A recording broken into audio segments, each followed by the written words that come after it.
भारताचे एक सार्वभौम समाजवादी धर्मनिरपेक्ष लोकशाही गणराज्य घडवण्याचा व त्याच्या सर्व नागरिकास सामाजिक आर्थिक व राजनैतिक न्याय विचार अभिव्यक्ती विश्वास श्रद्धा व उपासना यांचे स्वातंत्र्य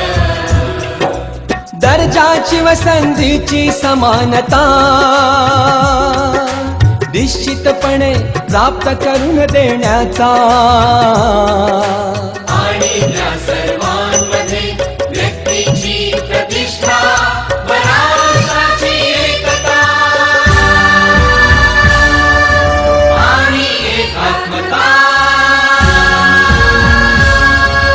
यांचे आश्वासन देणारी बंधुता प्रवर्धित करण्याचा